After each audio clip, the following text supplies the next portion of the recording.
Okay. So let us start. Is it audible? Right? Okay. So today actually we'll start with the new topic called network analysis.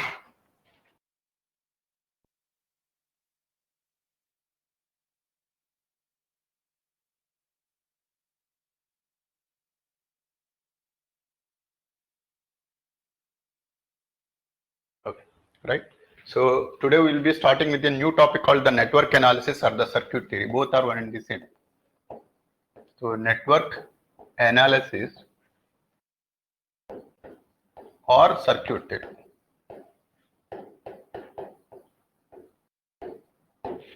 Now in this actually we'll be discussing about the topics. Actually I'll be listing it out. So this is actually as part of the UPSC syllabus. So circuit components,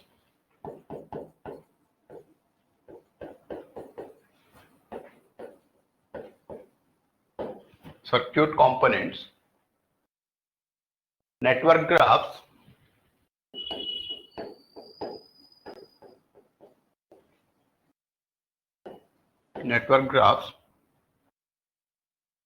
KCL,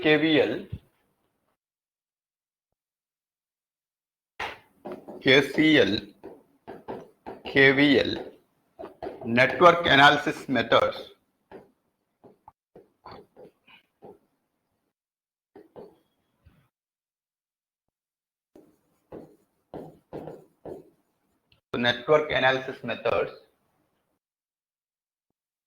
So in that actual nodal analysis, mesh analysis,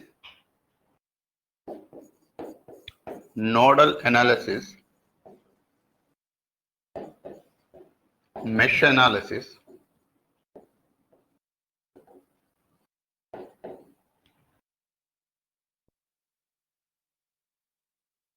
basic network theorems and applications,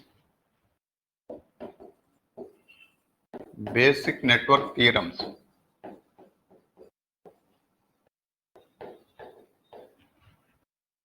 and applications,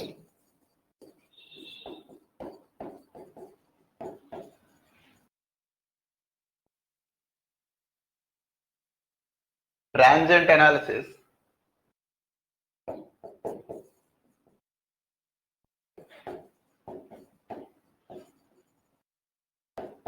so in that actually RL, RC, RLC,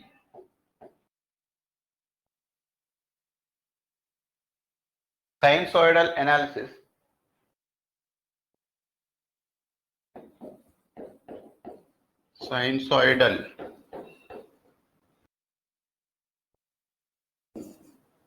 steady state analysis.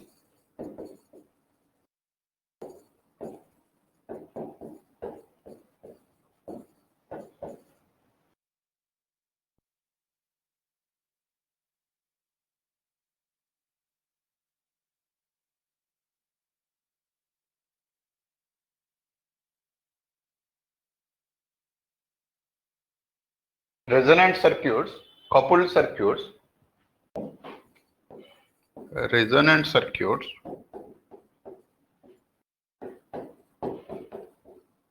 coupled circuits,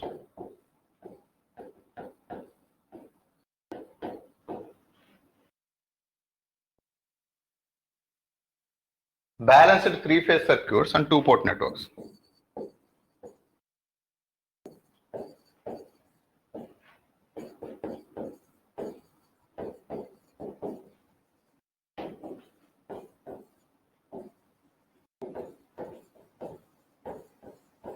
And two-port networks.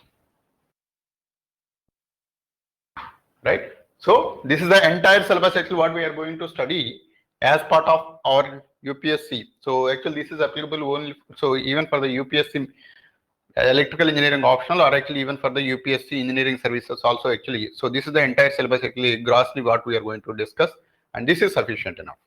Or actually it covers the entire network analysis without missing any part. Now see this actually in this what we are trying to study is, so whenever we are studying electrical engineering, right? So we start with the networks because that is the fundamental topic. But if you wanted to go deeper into that, then actually the electromagnetic fields is the one actually which is the basic physics part. So the physics part actually is extended to the networks, and we start the engineering actually by analyzing the networks. So that is why actually we even start this as the fundamental topic for understanding entire electrical engineering or electronics engineering, right? Now here actually the circuit components. So whenever we wanted to analyze it, so a circuit actually usually, suppose randomly if you draw any particular circuit, and there actually if you notice that, suppose actually I have a circuit like this.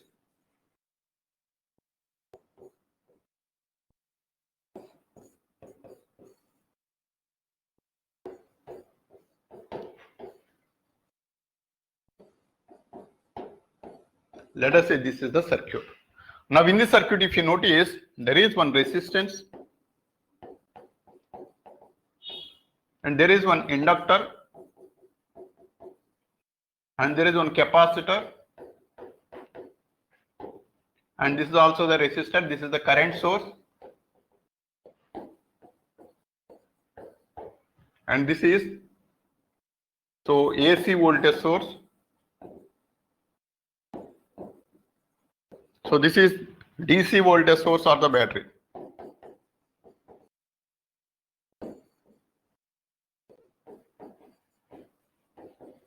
Now in this actually, whenever we talk about any particular electrical network, in that actually we will be talking about only these basic components. And the extension of this actually, in case of the electronic circuits, actually the electronic devices actually that comes into picture. But coming to the electrical network analysis, so there actually we will be talking about only the resistance, inductance, capacitance, and the voltage source or the current source. And that too, the voltage source may be a DC or an AC voltage source we will be talking about. And hence actually all these things actually we call this as the basic electrical components. And whatever may be the complexity of the network you analyze, whatever may be the size of the network that you are going to analyze, we will be dealing with only these components. So that you have to be clear. That means if you are able to analyze this particular network with these components, which indirectly means that you will be able to analyze the entire complexity of the network, whatever may be the size it is. For example, actually, if you take our power grid, so that is actually in the entire India, actually, there is one grid of the network. So where actually many of the alternators that are connected to the electrical network, and then actually many of the places actually where we tap the load and then actually we try to utilize that particular energy. But in total, actually, in the entire India, there is only one particular circuit which we call as a grid. And from there, actually, many are actually tapping the energy, many are actually injecting the energy. And there, if you notice, the components that are involved in that is the voltage sources where actually we inject the power, and the current sources where we inject the power, and actually the resistance and the inductance actually where we try to utilize that particular energy. And these are all the only components that are present in this particular entire network, whatever may be the size it is. So size actually it is throughout India. Now we take a small thing. Let us say, suppose actually if you take a VLSI design, in that VLSI design, if you notice, so there is one chip like this. On this chip actually, there is a power grid actually that will be drawn like this. So the small chip actually, it is having many number of taps like this. So these are just the copper wires actually that are there like this. And then actually these actually powered at one particular location. So actually we are giving power at this particular location. And from this actually the negative terminal actually is going to be coming out. So this is how actually it will be connected. Now in this particular VLSI network, so this grid, what we call this as the power grid. So this power grid is nothing but the copper terminals. Actually, we were just drawing all these are all the copper terminals, and everything is interconnected to each other. And there are almost like 1 crore transistors that are present within this particular network. And then actually at every location, actually there will be a tapping point. Actually, it will be taking the power from this particular grid. So 1 crore transistors will take power from this particular network. Obviously, actually, as the current is actually injected from this particular location, and then actually that is distributed through the entire network, then actually it will be tapping the power at each and every location. And obviously, actually, there is a voltage drop actually that you can expect at each and every point. Now, if you notice actually this particular region actually, which we call this as a red region, where more power is getting dropped here, and in the entire region actually less power is getting dropped, or actually the voltage is getting dropped to a lesser extent.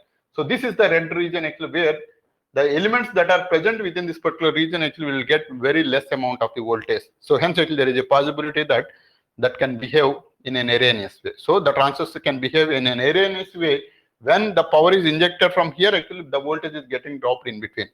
Now to analyze this particular network, this is again the circuit elements actually that are present here. Now this power grid is having its own resistance obviously, and as there are two different metal elements actually, and then there is a space that is separated between the elements, obviously you can expect there is some kind of capacitance, and obviously this is as if like the coil. So obviously if there is a current that is flowing, there is a magnetic field that is going to be established, hence actually there are certain inductors that are going to be present within this. So hence actually in total, if you notice, the resistance is there, inductance is there, capacitance is there, and the voltage source is there. And hence actually this is again an electrical network. That's what we are going to analyze even in the VLSI design also. So our electric power network or the power grid versus or the VLSI design power grid versus actually, so there is no difference between these two. Entirely we will be analyzing only the resistance and the inductance and the capacitance with the voltage sources or the current sources, whatever we inject. So in total, these are all the, whatever may be the complexity of the circuit, these are all the only components that are present. So indirectly what we are trying to convey is, if you know each and every aspect of the behavior of these particular elements, then actually we'll be able to understand everything about any particular network, right? So this is the fundamental thing actually what we are going to study. So that is what we call as the electrical components. And then actually now, if it is a very small network, then actually it is easy for us to analyze manually. So by looking at the circuit itself, actually you will be able to say what is the voltage drop in this particular resistance, or what is the voltage drop that is in the capacitance. Like that, actually you will be able to analyze it if the size of the network is of very small in nature. But what about the size of the network if it goes to a power grid level or a VLSI design? Now there actually I did work on this VLSI actually. So there, if I notice, actually I used to analyze a network which is having almost like 1 crore nodes. That means these points are actually the intersection points. There are 1 crore nodes that are there. Now that means actually there is one resistance here, there is one more resistance here, like this. Actually 1 crore nodes, actually if it is jointed together, then you can expect the size of the power, or you can expect the size of the network that you are going to analyze. That means if there are 1 crore nodes, and then actually if each node is connected to each other node, let us say, then actually one node is connected to again actually 1 crore nodes, actually it is getting connected. Now the size of the matrix you can imagine, which is of very, very big in nature. Now the concept of graph theory comes into picture, or the graph theory, or the graph theory is nothing but, now actually if you notice in this particular power grid, if you wanted to generally say that actually, let us say I take a simple guess. Now see this, actually this is one point and this is one more point, and then actually I can connect one resistance like this.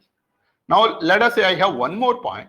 Now 2 nodes corresponds to one resistance, and then actually 3 nodes corresponds to 3 resistances. So this is one resistance, this is one resistance, this is one resistance, this is one node, second node, and third node. So 3 nodes corresponds to 3 resistances if each node is connected to each other node.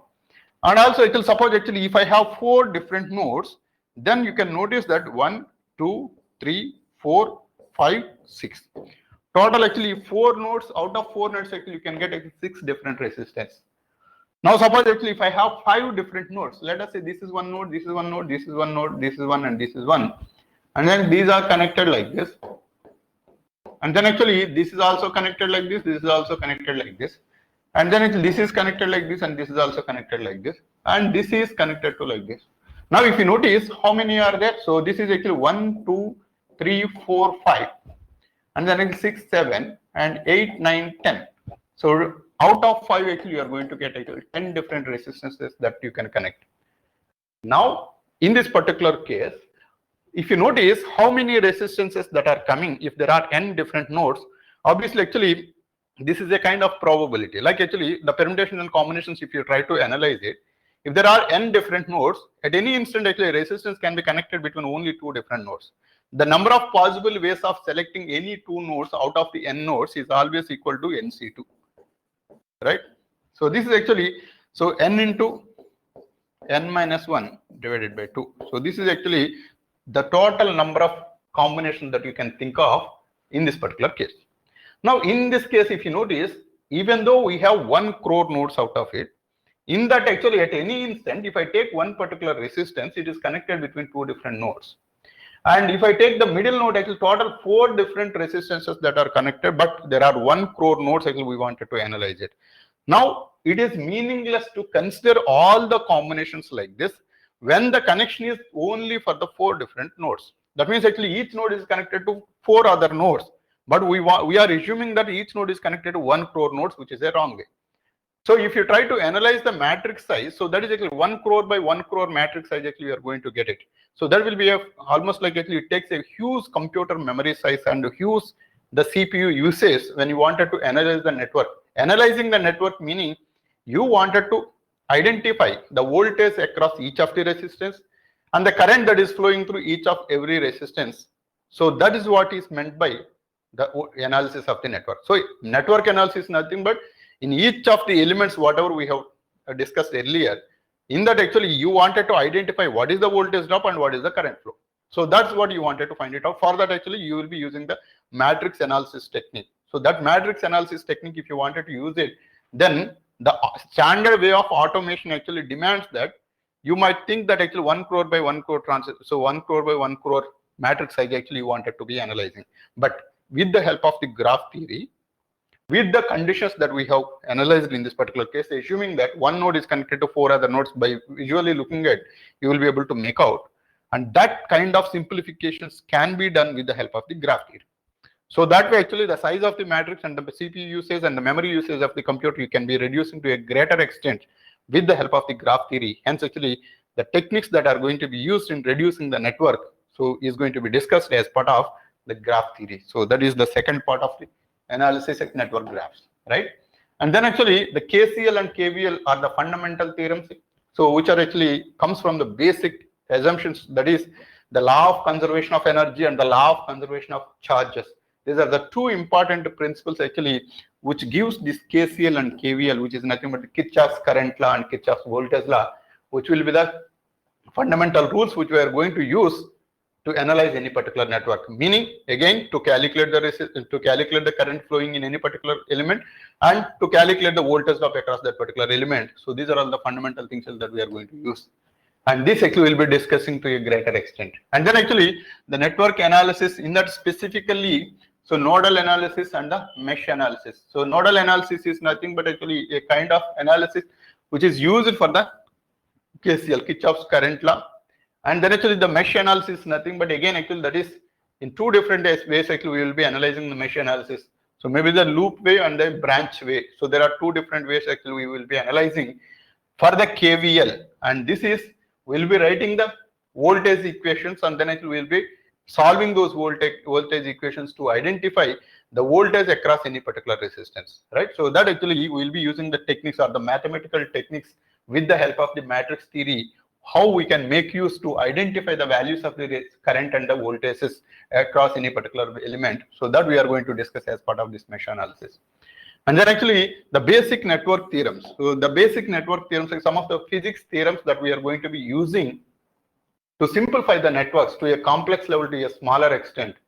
For that, actually, there are certain theorems that are associated, like the Thevenin's theorem and the Norton's theorem, maximum power theorem and Millman's theorem.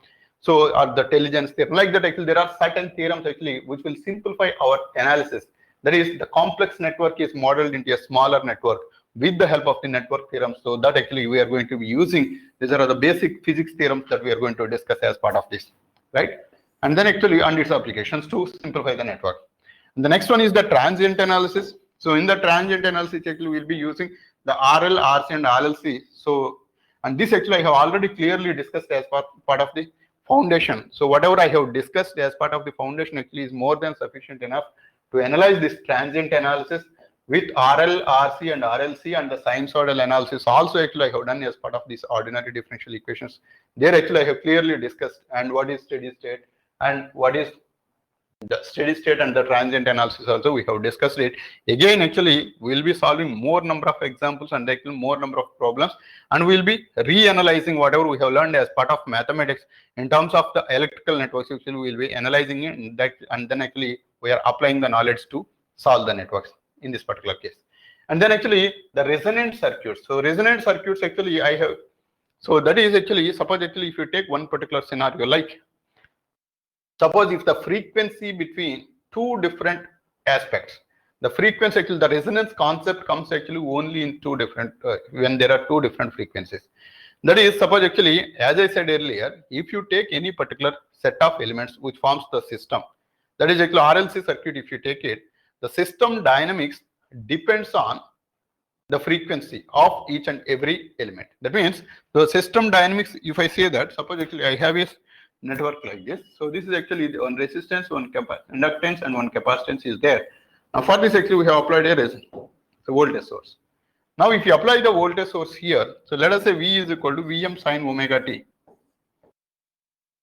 Now I explained earlier when we dealt with the ordinary differential equations, there actually these are the circuit elements.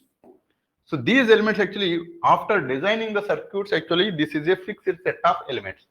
But this one is a variable voltage source actually. For this actually, you can change the voltage magnitude or you can change the frequency, whatever you are going to inject into this particular circuit. But you cannot change these particular elements once the circuit got designed already. Now this actually the system elements. So the system elements actually is independent of the inputs, whatever you are going to give it. Now, if you form the differential equation of this particular entire network, actually this comes in the form of a d square I by dt square plus b into di by dt plus c into I is equal to Vm sin omega t. Now, earlier actually I have explained that this portion, that is only this portion till this particular point, this is actually playing the crucial role of the transient response. So this is a transient response, or actually in the mathematical terms, actually this is what we call as the complementary function. Complementary function. And this complementary function actually for the solution where the oscillations are occurring, that is usually this is the case of the oscillations, where if you try to solve this complementary function, actually it comes in the form of, so I is equal to some constant a into, so sine of omega c into t, so plus some phi actually it can come in. So this is how actually you are going to get it. Now if you notice, independent of the input whatever you are going to give it, this is forming its own oscillations. That oscillations corresponds to the energy oscillations. That is, there is a magnetic energy that is getting stored here and there is an electrical energy that is getting stored, and depending upon the frequency or depending upon the changes that are going to happen in this particular circuit, and there is a discharge of this energy to this, and there is a charging of the energy to this, actually these two actually will continue at certain frequency. So obviously there is a frequency that is going to be associated in charging and discharging of this capacitor and inductors, and this frequency of the discharge and the charge is corresponding to this particular value, which is nothing but the system dependent parameters will have its own frequency that is completely independent of whatever the frequency we are going to give it, that is equal to omega. Now see this, actually there are two different frequencies that we are talking about. One is the charging and discharging of the capacitor and inductors, and this is one frequency which is given by omega c and which is purely dependent on the complementary function. And then actually this is the external input actually which we are giving, and this value Vm sin omega t, it is having its own frequency omega. Now the system frequency omega c is equal to omega, and this scenario we call this as a resonance. Now why we have to discuss in the case of the resonance is, the resonance actually will have a different impact that actually it can produce the maximum amount of the amplitude. Now actually we take a simple example. By common sense we can make out what is a resonance. See this, suppose actually if there is a swing, so that swing actually if you give a push, then actually automatically the swing will go like this and then comes back like this. It goes like this and then actually it comes back like this. So this process actually it having its own frequency, that is actually there is one specific time period dependent on the length and the mass of this particular element, and hence actually so this is going to be giving oscillations like this continuously. Now take one more scenario. This is actually like this, actually it is, so if I give you a push like this, then actually this is going to be just moving in this particular case. Now while going this way, now actually for this particular hand I give one more frequency, that is actually every time actually it comes here actually, so it has its own frequency. So like this actually it is trying to push, it is coming and then actually it is pushing, it is coming and then actually it is pushing like this. Now it has its own frequency and this system is having its own frequency. So this system frequency is just the omega c, which is nothing but dependent on the mass of this particular pen and the length that is going to be tied to this particular mass, and these two will decide its frequency. But this hand frequency actually, so I can have my own frequency like this. So this is completely independent. Now, over a certain time, actually, obviously, this one actually will dominate this frequency, and then actually it will try to fit to this particular frequency itself, right? So that is how actually it wanted to put it. Now, suppose actually it happened to be this way. Suppose actually it wanted to go further, but actually I have moved in between. So it wanted to go further, but again, actually I wanted to move it like this. That means actually it is commanding, this hand is commanding to fit to the frequency of my hand itself for this particular system also. This is what usually happens actually in every system, right? So not only this electrical system, even this actually spring mass system also actually it is that way only. Whatever may be the kind of system you wanted to analyze, and this is how actually usually it happens. So there won't be a match between the frequency. So this is actually independently whatever I'm giving, and this is having actually depending upon the system parameters, it has its own frequency. Now it happened to be this way, like the frequency whatever I'm giving externally is exactly equal to the system frequency. That means actually the maximum possible value actually it is trying to get it, and exactly by the time actually if I hit it, then actually there is one possibility that it can occur. That possibility is actually it will assume the maximum amplitude like this. So like this actually it takes the maximum amplitude when exactly I give with a frequency that is exactly equal to the system parameter frequency, and that scenario is called as the resonance. So that scenario occurs in every system, not only in the electrical system, in every system whatever you are trying to analyze, there actually you are going to get this kind of scenario. And this actually as a special case actually we'll try to analyze. In that case actually if you can still notice that there is a huge voltage that is going to be dropped here, and there is a huge voltage that is going to be dropped here. And there are other parameters like the Q factor, that is nothing but the quality factor, how much effective it is as an inductor, how much effective it is as a capacitor. That is what also we are going to discuss as part of this resonance, right? So that is also one of the important concepts what we are going to analyze. And then actually the coupled circuits. So this coupled circuit actually is also one of the very, very important aspect nowadays. Why? Because so I personally experienced this this coupled circuit impact in the case of this VLSI design. There actually I did notice one important thing, that suppose actually we used to have this power grid, right? So that actually suppose if there is one element that is passing through like this, we were talking about sub-nanometer technologies. Sub-nanometer technologies meaning now if you notice actually 9 nanometers technology is going on for the VLSI. 9 nanometers. So that is actually very, very small in length. Now this length actually the gate length of the MOSFET. So this is the gate length of the MOSFET. So this is the channel length. Now, if this is the size of the transistor, obviously the power grid that is passing through nearby is also actually is very, very close by that. Because within a small size of the silicon chip, actually you are trying to fabricate almost 1 crore transistors, which is a very huge in number. Obviously, you have to congest each and every wire there. That means if there is a small impact, actually, so if there is a small current that is passing through, then actually as the current is actually going, obviously you can expect that nearby if there is any line, then actually the current that is passing through here will produce a magnetic field, obviously as per the Faraday's law, and that magnetic field actually will induce an EMF on this particular, and then actually this is connected to one particular transistor actually, which is very, very small in size. That means actually because of this inductor, so this is not an inductor at all, this is just a simple wire which is very, very small in size. If the current almost like actually 1 milliampere of the current, if it is passing through, it can induce a huge EMF. The huge EMF by name actually we are saying huge EMF, but it's not very huge. It is of the order of actually this transistor is actually designed to withstand for a voltage of around 2.5 volts or so. So we have designed to withstand for a voltage of 2.5 volts. Now due to this magnetic field that it is produced, let us say it induces extra EMF of let us say 0.5 volts extra. If it induces, then actually 3 volts of total voltage is applied across this transistor, which is nothing but the MOSFET, and this will burn off, right? So this will burn off just because of the small reason that there is a current that is passing through a nearby wire. So this is a very, very big impact. Now this transistor of no use, is just we are talking about the transistor. Now actually let us say if fabricate 1 crore transistor, out of that actually 1 transistor gone, then obviously the chip will be of completely waste, right? So imagine that actually suppose now the processors are actually very, very higher cost. Let us say if I take actually i9 processor, recently I have taken one i9 processor where it costs actually 75,000 rupees only for the processor. Now let us say 75,000 you are paying, and then actually one transistor gone, then actually entire chip went away. Then that will be a very big loss.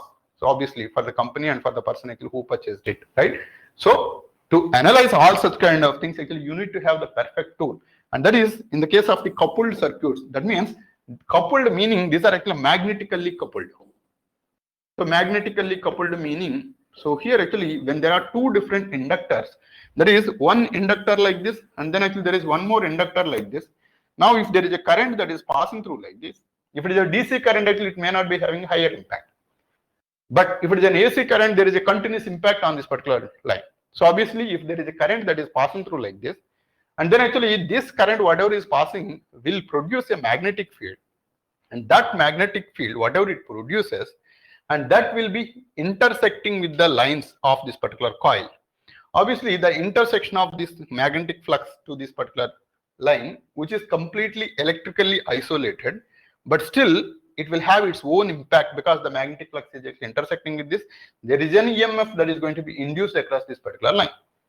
So obviously, if there is an EMF that it is inducing, let us say actually this is a short circuit, let us say. Obviously, if it induces 10 volts, then obviously it is awkward. So it is having zero resistance, hence a huge current that is going to pass through. So the effect of the current passing through this line is having an impact on this particular inductor, even though these are electrically not coupled. Same is the case if the current is passing through like this, then actually this will have a counter impact on the other way. Now actually you take only this particular scenario. The current is passing through like this, and it is just a short circuit. In that case, it induces EMF, and there is a current that is passing through it, and this current, whatever is passing through, will again produce a magnetic field which will oppose the original magnetic field. And again, actually, this magnetic field try to induce an EMF in the outer, so other way. And then actually there will be a combined effect that is going to be experienced by both of these particular inductors. And this kind of analysis actually we have to be specially taking care of it. And this actually is covered as part of this magnetically coupled circuit or simply coupled circuits. Got it? And then actually the balanced three-phase circuits. So balanced three-phase circuits are nothing but we were talking about the alternating current circuits. Alternating current, actually nowadays actually we were using only the three-phase currents because actually it has its own advantages.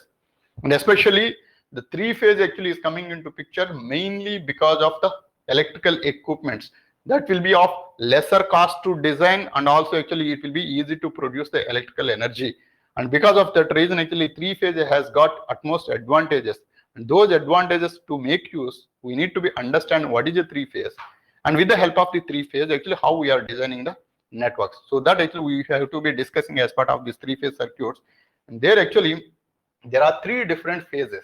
Phases meaning, so that is there is a difference between the time between two different elements. That is, suppose if there is actually one sinusoidal wave that got produced, and then actually after a gap of certain time, and then actually I will be producing one more, and after a gap of certain more time, then actually if I produce one more, and these all the three together actually are going in three different lines. But these three different lines actually if you try to add it at any instant, actually it will lead to zero voltage. And that is actually in the case of the balanced network. So if it is unbalanced, actually there will be some amount of voltage that is going to be produced effectively, but that will cause side effects to damage the alternators, right? So we'll assume the ideal conditions. In the case of the three-phase voltage sources, actually we apply, and then actually we'll try to analyze what is the line-to-line voltage, what is the phase voltage, and what is the line-to-line current, and what is the phase current, all such kind of things, and what are all the different variations of the circuits that can be combined with the help of this three-phase. Maybe a delta connection, maybe a star connection. So all such kind of things actually we are going to analyze as part of this three-phase network analysis. Got it? And the last one, and it's very, very important topic, that is the two-port network. So this two-port network actually comes in the picture that you wanted to mathematically model to analyze any particular network. Now, if there is a black box network, let us say, black box network meaning, let us say if you take an IC, in that IC actually you don't know what are all the things that are connected, and what are all the transistors that are there, and what are all the power grid actually you are using, and how many lines that are there, everything you don't know. But you know only one fact that, suppose, let us say, there is one block like this. In this actually, we don't know whatever is there. So here actually there may be some power connections, there may be some elements, and there may be certain resistances, all those things are there. But you know actually two terminals are actually coming as input and two terminals are actually going as output. Now in such case actually without knowing the information about this, if you are able to establish a relation between the input and output in such a manner that you apply the voltage as the input voltage V1 and you take the voltage as V2, and then actually you supply a voltage of I1 and you take a voltage current of I2. Now actually you have got two different variables here and you have got two different variables are here, and the relation between these two, you are trying to mathematically model it without knowing whatever is there inside. So if you conduct certain experiments and then actually if you apply, so V1 you apply and you know what is the current that is passing through this particular network and you know what is the current that is coming out and what is the voltage that you are expecting at the end. So with these four variables actually, if you are able to establish the relation between the input and output, then actually this network whatever is there, without knowing whatever is there inside, you will be able to model as if like as the known elements. That means actually this information is completely known by externally porting the elements and then actually taking the input and output. So this has got a huge advantage. Why? Because you don't know whatever is there and you don't know whatever the complexity that is involved, but still you will be able to tell the behavior of this particular network with the help of these two-port networks. So this actually, there are different ways. So that is actually the impedance parameters are there and the admittance parameters are there and the ABCD parameters are there. All such kind of things actually will analyze to analyze any particular network, right? So this is actually one of the important topics. So these are all the things actually that we are going to cover as part of our network analysis. Got it? Now coming to the important fact that, so coming to the UPSC point of view, what are all the sections that are focused more that you have to understand? So the sections that are focused more is actually mainly this two-port networks actually has got very importance. That is one important aspect because actually it demands the analysis ability. So analysis capability is tested on this two-port network. And another is actually the alternating current RL, RLC and sinusoidal analysis. So all those things under including the coupled circuits.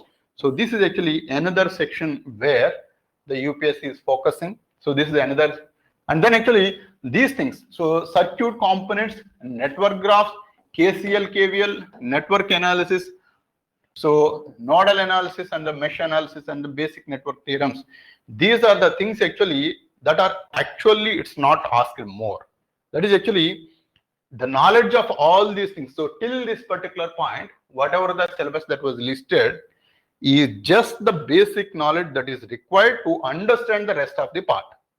So these things are actually not directly asked, but if you wanted to solve anything, actually, let us say if you wanted to analyze a coupled circuit, then actually you need all the information that is presented here.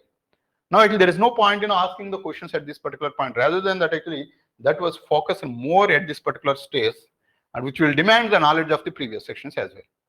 Got it? So all these things are only the basics part, and those basics actually you have to be very clear.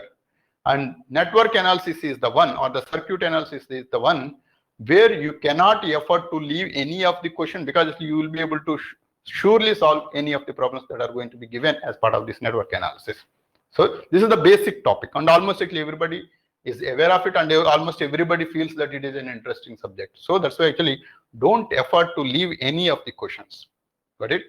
Right? So usually actually the weightage of this particular network, so this one also actually is very high. So usually actually around 30 to 40 marks will be given only for the network analysis. Sometimes actually it will be combined with the signals and systems also, because the analysis, if you notice, this is all the systems part, and the signals part is nothing but the whatever the input we are trying to analyze, the input in this particular network, whatever is noticed, right?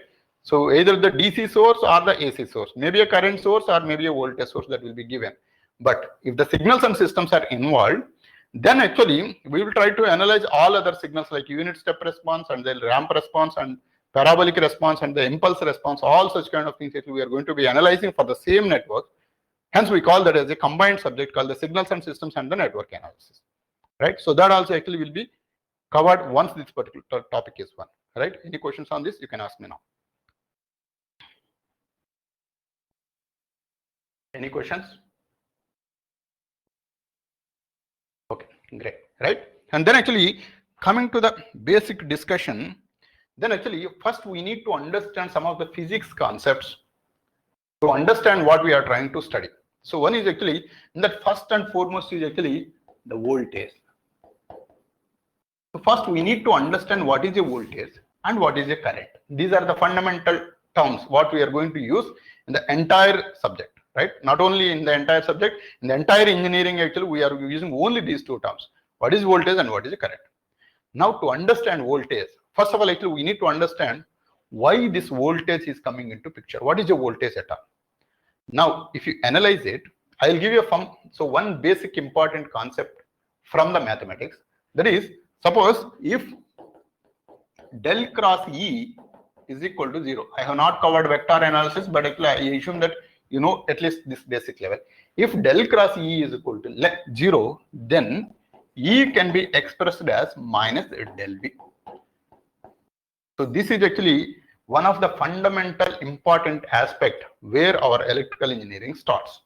Why? Because see this. So if you notice, this E is a vector.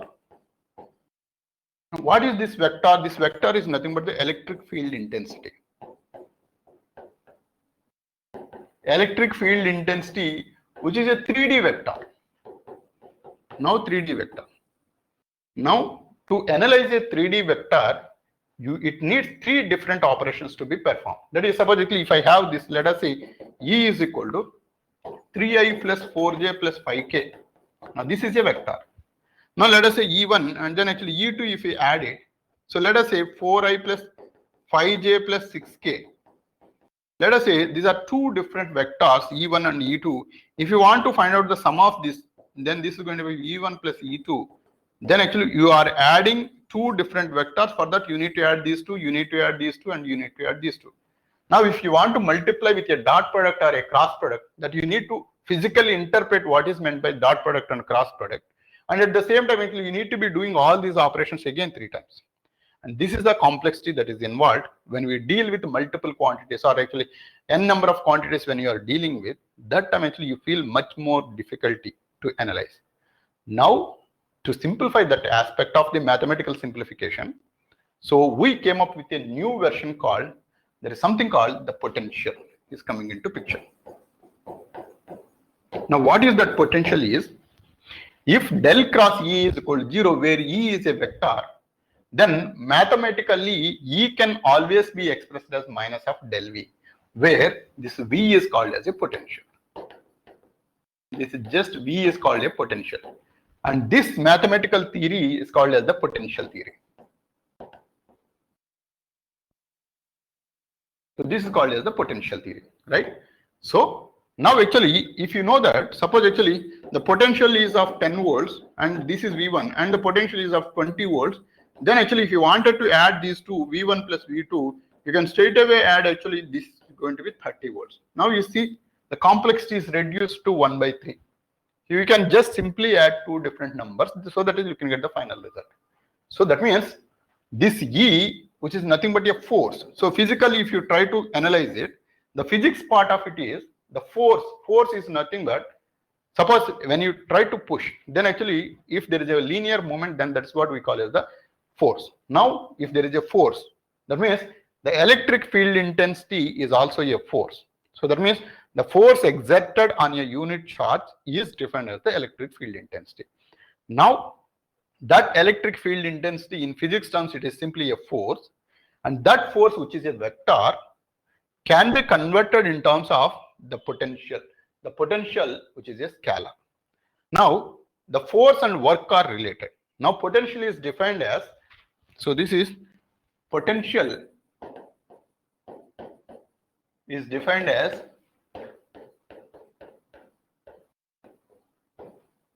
the work done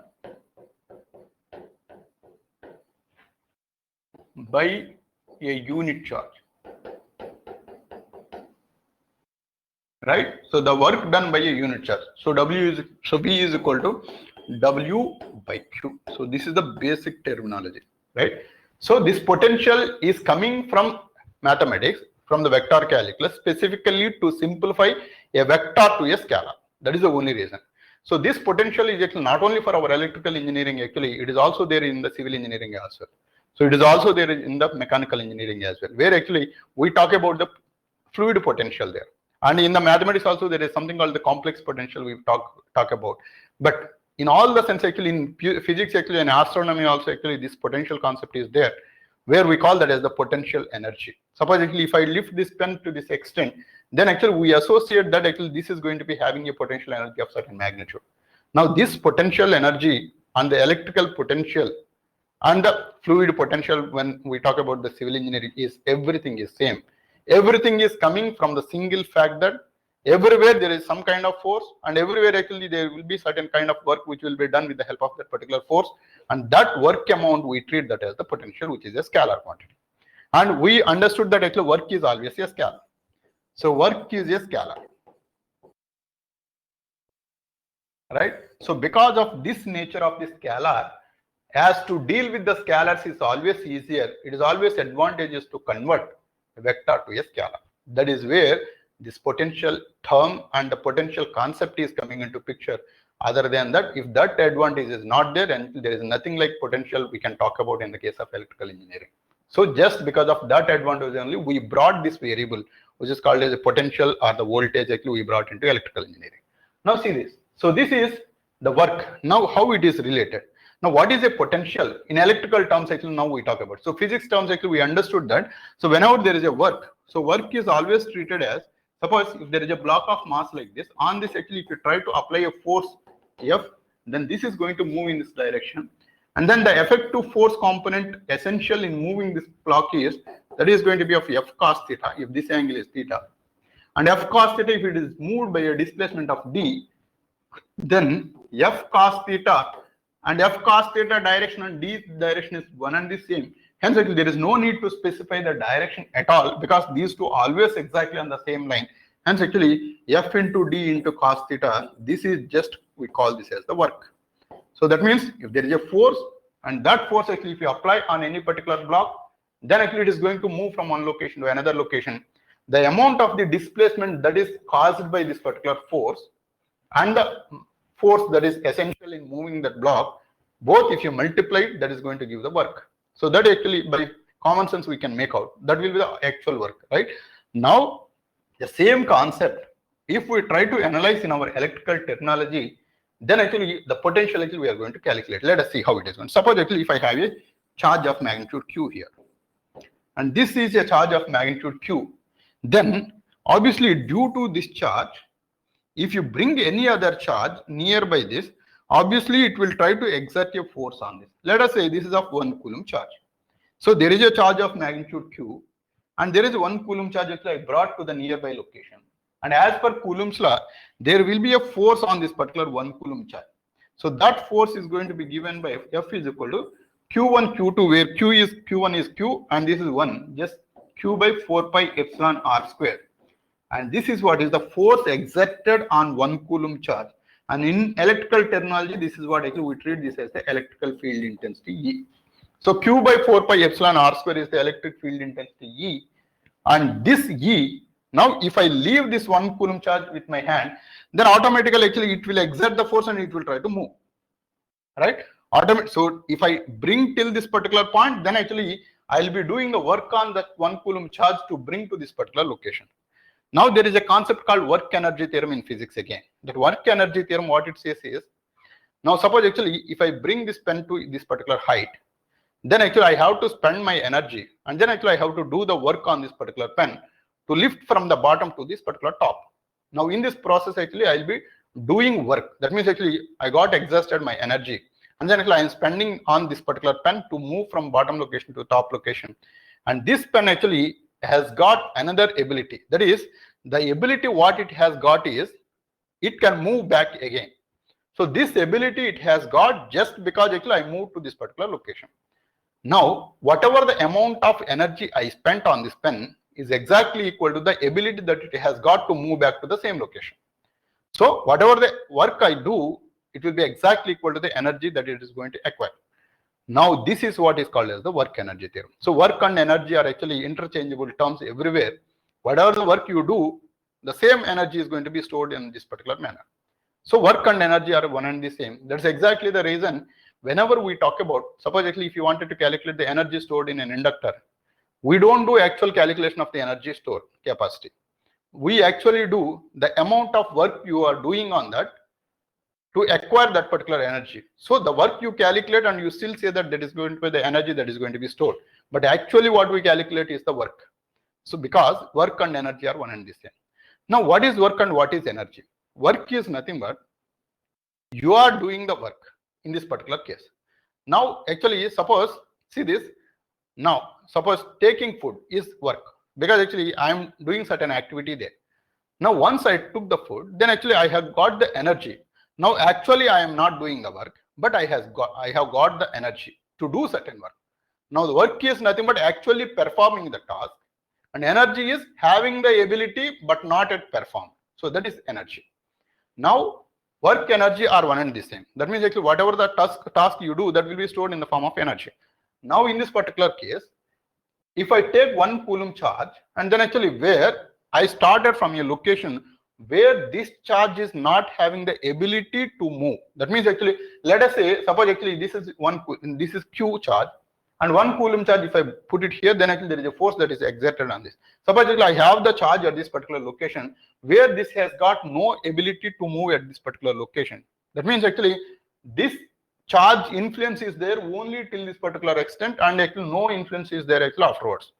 That means this is what in physical terms we treat that as the infinite distance. Now what is meant by infinite? So infinite distance meaning, suppose in mathematics terms actually infinite means actually too much. That means very, very high number, we call that as infinite. But in physics terms, we don't treat a bigger number as the infinite. Rather than that, what we try to do is, where we lose the influence, we treat that as the infinite. That means suppose actually I am speaking now. If you are in front of me, then obviously you will be able to listen what I am trying to say, and you will be responding for that. Suppose actually if I am speaking here, now outside on the road, actually nobody can respond. That means he is at infinite distance to me. But physically, if I notice, it is hardly 50 meters from this particular location, but still I have to treat that as an infinite distance, because no way he can reach me, or actually no way whatever I am speaking, actually he will be able to listen.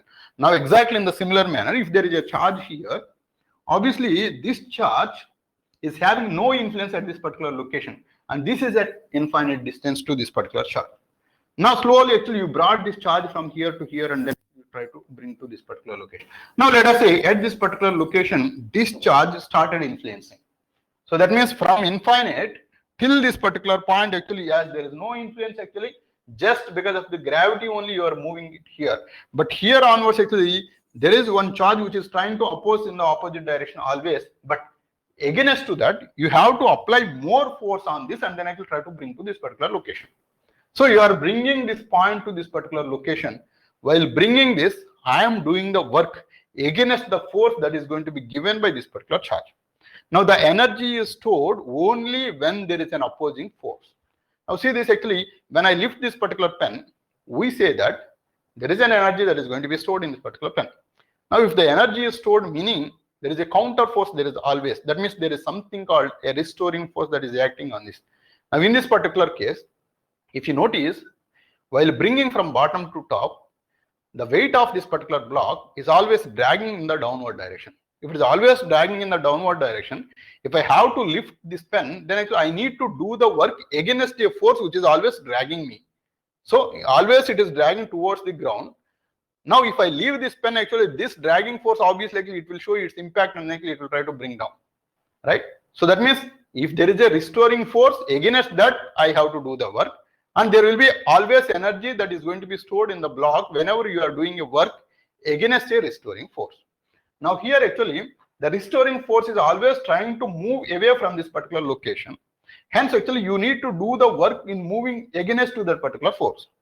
Now if I move from this location to this location, where this is infinite, and from infinite actually you started moving to this particular location, as it has shown the impact till this particular point, if I leave my hand, then automatically actually this force whatever is acting on this actually will try to bring it back to its original position. Now if I have to move to farther distance, then actually I have to do more work, and again actually at this particular point actually I have done more work, more energy is going to be stored on this particular 1 coulomb charge. When I leave it, then actually it is going to bring back to its original position. Now we can quantify that energy, how it is going to be. See this, if I bring to only this particular location, I have done lesser work, obviously less energy is going to be stored. And the energy, in our terminology, we can treat this as the ability to move from this particular location to a farther distance, to infinite. That means, if I bring to this particular location, it hardly got the ability to move for a distance of, let us say, 1 meter. Now, if I bring to this particular location, it has got the ability to move for 2 meters distance. It has got more ability at this point and it has got lesser ability at this particular point. If I bring further, it has got far more ability to bring to the original position. That means the energy you can quantify as how much closer you are bringing it. Now, the ability it has got to move back to its original position is dependent on the position now. So that means actually that's exactly the reason actually when I deal with the EMF, actually I will explain in detail where the potential, we call that as the point function. So potential is a point function.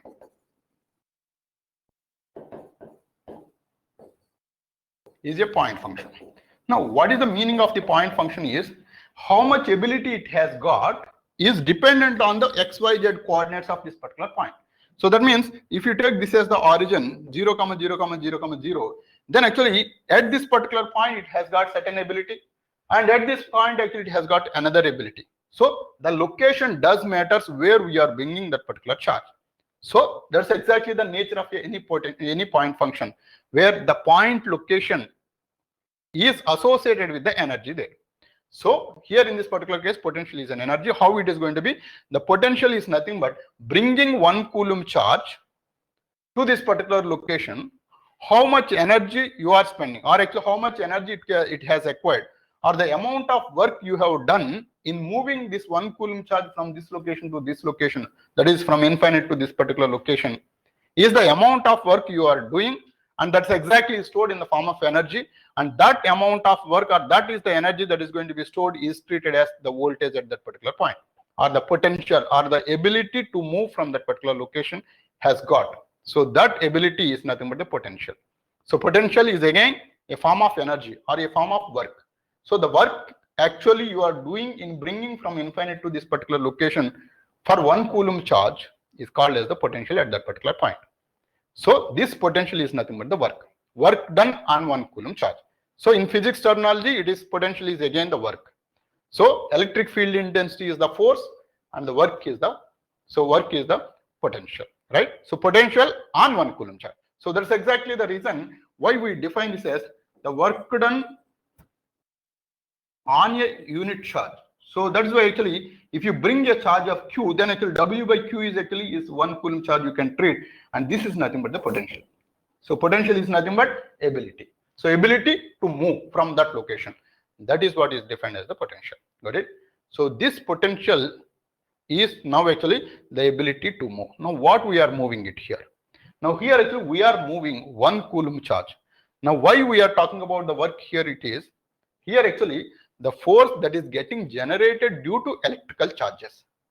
Now we have to talk about what are these electrical charges. So the electrical charges are nothing but which are having certain basic nature of attraction and repulsion.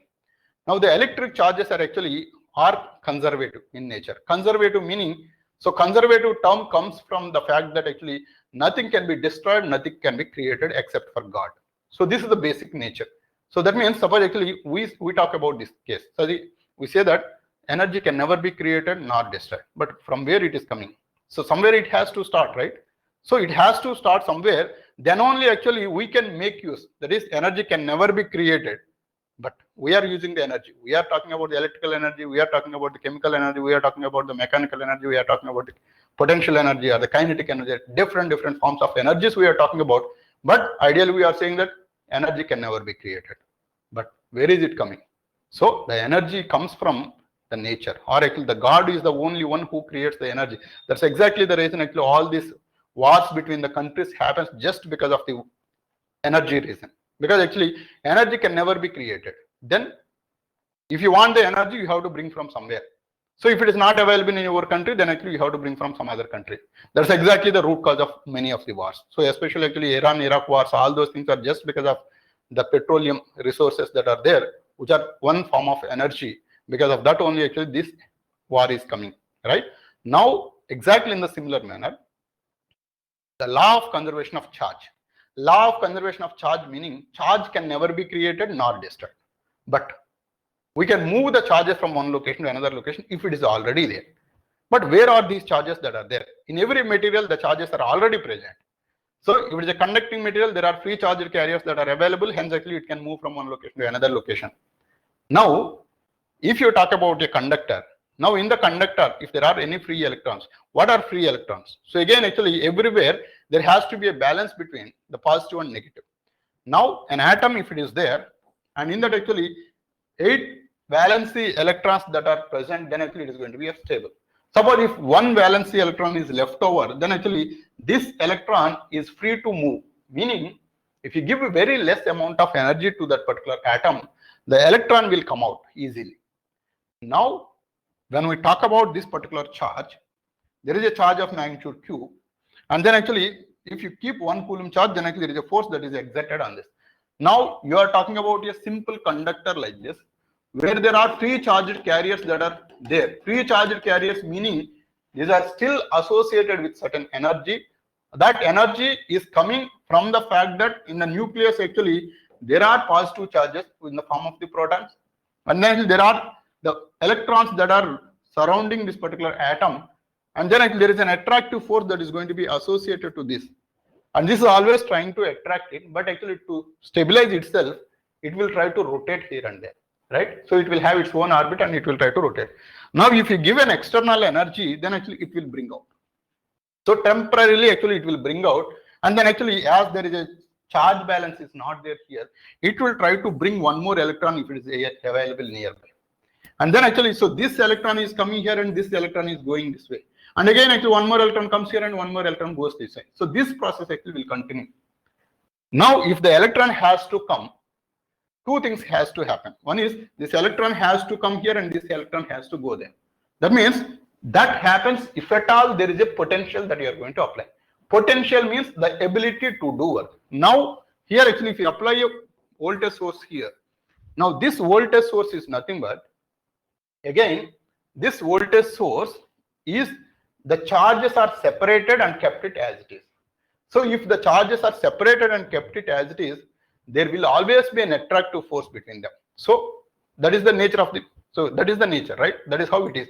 If there are any positive charges and if there are any negative charges, obviously these two are going to be attracted to each other. So that is actually, that is the society law. Suppose if you have more money and somebody has no money, then actually it is obvious that actually he will be trying to come and attach you, so that actually you have excess of money, he has loss of money, then actually there is a possibility that you can give it to him, so that actually you are going to be balancing out.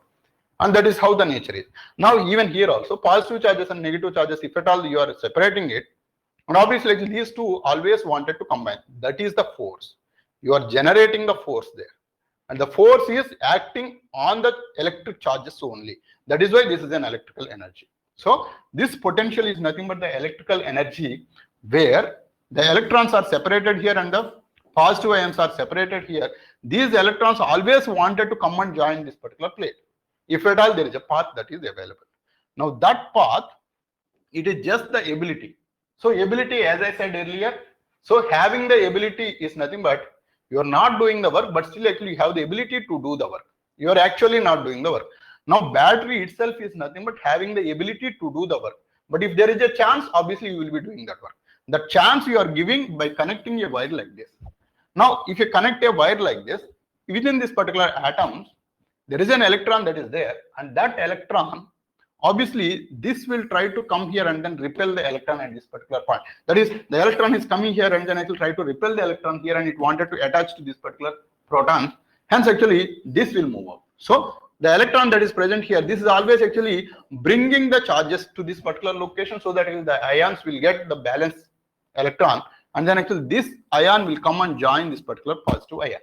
So this electron will come and join the positive ion. Like this, actually all the electrons that are present here will come and then it will join this, so that actually the battery will completely discharges.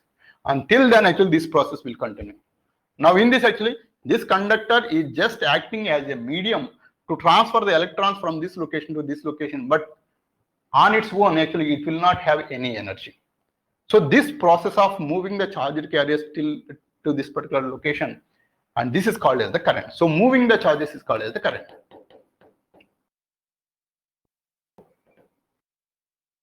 It's called current, right? So the charges actually that are moving just because of the energy created. That energy is nothing but the potential. Got it? So that potential is nothing but the potential energy, which is always a general terminology where there is a force. Obviously, there can be an expectation of the energy there, right? So here actually this is called as the potential, and this potential actually we call this as the voltage also, because actually the potential is measured in volts, and hence this is called as a voltage. And the flow of electrons we call this as the current. So to be specific, electron current. So because the electrons are the one actually which are moving from one location to another location, hence this is called as the electron energy or the electron current. Got it? So electron current, it is more. Got it? So that is the other way is like actually, suppose actually if I say that I wanted to give you minus 100 rupees, then what do you mean by that? I wanted to give you minus 100 rupees. It is indirect way of asking give me 100 rupees. So that's exactly what is going to happen in the case of the current. Now the electrons being the negative charged carriers, these negative charged carriers are moving in this particular direction. But traditionally, so in our society actually, we always say that actually wherever there is a bigger amount, that is going to be distributed to the others. That means if you have more money, you will be able to distribute it. That means actually having more money, we call that as the positive. Having less money, we call as the negative. Hence actually, we say that traditionally the current is traveled from the positive terminal to the negative terminal. But what is happening is the negative charged carriers are actually moving from negative terminal to the positive terminal. But conventionally, we say in the opposite direction. Right? Because that is the standard convention actually what we follow. So that is actually suppose actually, so bridegroom and bride, if you take it, right? So the girl actually will come to the husband's house, but he says that, so we say that actually this guy has got married to that particular lady. Now here actually the girl is moving, but we say that actually this guy actually has brought in. So that's what actually we say. That is because it is the convention. So this is exactly what is going to happen in this particular case also. Got it? So this is what is the current, and this is what is the potential. These are the two basic terminologies what we are going to use it. Because actually many of the people, why I am explaining all these things is, many of the people actually what they do actually they start from the potential and the current. They don't know the meaning of the potential and the current, but still actually they will continue to do the engineering without knowing the meaning of it. But these terms are derived from the physics, and whatever the analysis we did in physics, actually the same kind of analysis we are doing here also, without actually knowing it. If you know it, it's exactly what we are doing the same here also, then actually it will be very easy to analyze. That's exactly the reason I have given all this background. Got it? Fine. So in the next class, actually, we will extend this discussion. Yeah, that's all for today. Yeah, thank you.